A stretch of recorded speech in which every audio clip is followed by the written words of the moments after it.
whatever. We had, Kali worked over Tyson. He worked over Kid. Yeah, Tyson Kidd. Yep. And, Hornswoggle went for the, what do they call it, the tadpole splash. Yeah, or something like that. And, ended up missing it. And Tyson Kidd came in for the, pin.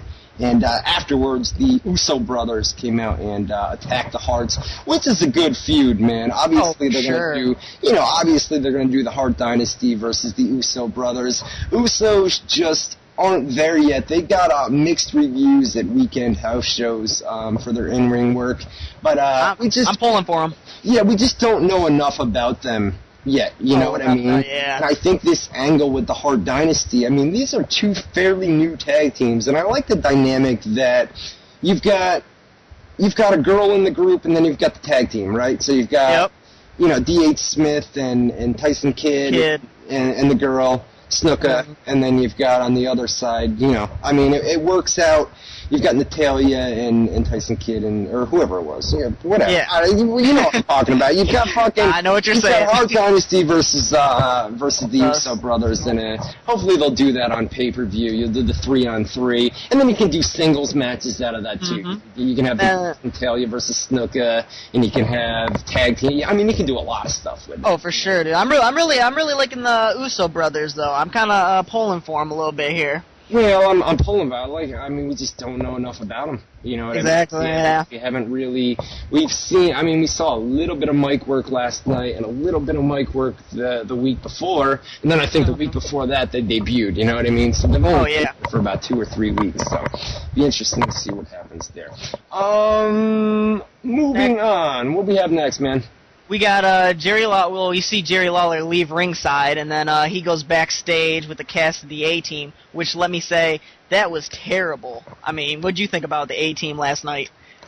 Bro, you've got Clinton Rampage Jackson. Okay? You've got Clinton Rampage Jackson, who is one of the best... If you ever watched the reality shows, the Ultimate Fighter reality show where they did, it was Rashad Evans and Rampage. Yeah. Rampage is one of the funniest motherfuckers I've ever met in my life, man. The way that whole thing, man. They did the thing, the Lawler's crown went missing, and this whole thing, the series of backstage segments, especially when they did the thing. Okay. Explain the gas thing to me.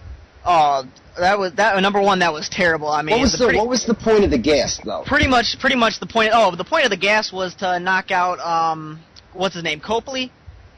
Copley? Yeah. It was pretty much to knock out Copley so they could and knock out Rampage Jackson so they could get Rampage Jackson, take him hostage or whatever the hell they did with him. Oh. Yeah. Because during the A-Team thing, like the guy guy that Copley is reenacting, he was supposed to be like some guy who says, I can handle breathing in gas, stand behind me and shit, but do you hear yourself talking right now? Do you hear what you're saying right now? I mean, you know what I mean? It's so fucking stupid. I mean, yeah, I was about to say, dude, I think I'm less intelligent just for even bringing it up. That's how bad it was. Oh, God, it's just, I mean, all that backstage shit. You want to know what got to me, though, about that whole thing? I mean, here you got Rampage Jackson, 31 years old, 6'1", 205 pounds, with a 73-inch reach, dude, and he's getting held by IRS and Virgil. A 47 and 52-year-old, like he's really not going to get away from them. Like he's not going to get out of the hold. Well, Rampage did the thing backstage with Virgil where he said, "I'm going to knock you the fuck out" or something like that, right? Yeah, he was like, "I'm going to hit you right in your face." Yeah. I mean, Rampage. I mean, there were so many other ways to use Rampage than the way they did last night. But hey, it's WWE and. You're used to it by now. You're used to it, you know what I mean? You shouldn't have expected anything good out of Rampage because it's WWE television. Exactly. I mean, look what they did to your buddy Matt Hardy. Oh, yeah. Underutilizing him. Who cares, man? I honestly, if Hardy continues the way he's going with mixed messages, with some of it's storylines, some of it's not, I'm telling you, man. I'm telling you.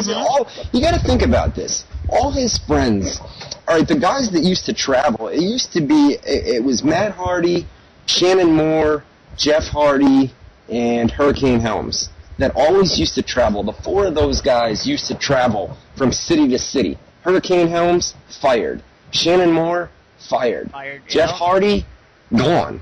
You know what I mean? Yeah, and you could tell he wants to get fired so bad. You can tell. I mean, you can tell that really he doesn't give a fuck, okay?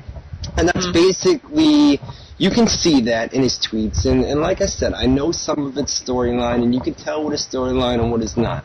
The fact is, he doesn't give a fuck because, number one, if he gets fired from WWE, he doesn't have to endure that travel. I mean, he's been nonstop for how long now? I mean, he works every house show, every weekend house show he's on there. He works TV. I mean, the guy has, I mean, he's got a brutal travel schedule. He doesn't give a fuck, and he knows if he's fired or if he leaves WWE, he knows he's got a job in TNA. Oh, yeah. I mean, TNA would jump on the opportunity to have the Hardy Boys team together in TNA for merchandise sales, okay, for merchandise, for just the Hardy Boys, and Hardy Boys are a known name.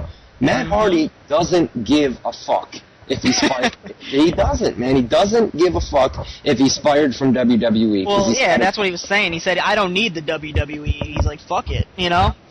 So, exactly. You know, and he doesn't. And to his credit, man, TNA would pick him up in a heartbeat, and he would go there in a heartbeat because you've got more there. You've got Hurricane Gregory Helms, who's about to debut there probably in another month or so. You've got Shannon Moore there. You know what I mean? So Hardy doesn't care. Without a doubt, I mean, he'd be worth it just for merchandise purposes, like you were saying. Like, I mean, that alone would like make them so much money. Yeah, he doesn't care, man. He doesn't. He really doesn't care about his WWE status. Kozlov beat Santino Marella in a dance-off. This was enough said. Listen to this one. Vladimir Kozlov beat Santino Marella in a dance-off. That's all you need to fucking say. I know. I almost changed the channel, but at least I caught it was Santino doing the Carlton. You ever watch The Fresh Prince back in the day? Yeah. He's out there doing the Carlton. I was like, wow. I know. Well, wow. And then you had the crowd picked Kozlov over Santino, which that was beautiful. Anytime Santino gets booed, dude, it's good with me. That's all. I mean, that made my night. Do you remember when Vladimir Kozlov came in? I think he was on ECW. And they were pushing this guy as a fucking beast, right? He was a monster. He was the next big thing. What happened? What happened, man? I mean, Jesus. Now we've got in a comedy act with Santino out on right, you know? You go from being the next best thing to being in a dance-off on TV. Like, what the hell? Maybe Same thing. Wasn't. Somebody says in the chat, Jared Cash in the chat says, nah, it wasn't ECW. Where was it then? It was on SmackDown, yes. Yeah, wasn't he feuding with Triple H or somebody like that? Yeah, it was Triple H. Yeah, there we go. It was him versus Triple H. Remember they did the one-on-one match, and it was fucking brutal, dude? Oh, sure. Oh, God. Terrible. Well, same thing. I mean, you could pretty much say the same thing about Khali, though. I mean, he had the championship for a minute there, didn't he? Who, Khali? Yeah. Yeah, Khali did too, man. And now with Khali, another comedy act. And these are guys like Kozlov and Khali. They've got that look. Like, why would you take two of your biggest guys, okay? Two of your biggest guys, and you're going to turn them into fucking comedy acts? Come on. Serious? You know, I don't know. Whatever. Listen, I'm not on Creed. I'm not a booker, so... Terrible. All right, we had a Diva Battle Royal.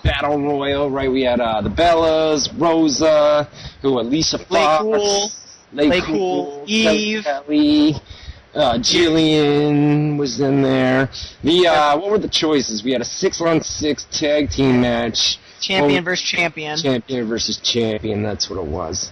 And then what happened? We had Eve threw out Lay Cool, and then the remaining ones were, who was it? It was Maurice, Eve, and Jillian. Yeah. And then you see Maurice and Jillian tagging up a little bit, and they end up throwing out Eve, and then Jillian's trying to celebrate, like her and Maurice both are the winners, and Maurice looks at her like, what the hell? Yeah. Throws her ass out quick. I mean, the thing though, dude, it was like a 2-minute match, you know what I'm saying? I mean, I mean, in my opinion, the Divas division could at least be respectable if creative would give them some storylines and shit. But yeah, well, it really can't. I mean, every time you watch a Divas match, I mean, what are you saying? Go out and give the Divas a fucking 10-minute match? Hell no, dude. I can't even make it through 2 minutes on a weekly basis of watching that shit. You know what I mean? Don't give them more time. If anything, give them less time. You know what I mean? It's just turned into a joke, though. You know what I mean? It's terrible. Yeah. Guys, we've got our live chat room. Lots and lots of people in there tonight. Traffic is really, really good tonight for some reason. WZROnline.com/chat. Not that that's a bad thing, right? Yeah, WZROnline.com/to the live chat room right now. We're going to do chat shout-outs here in hour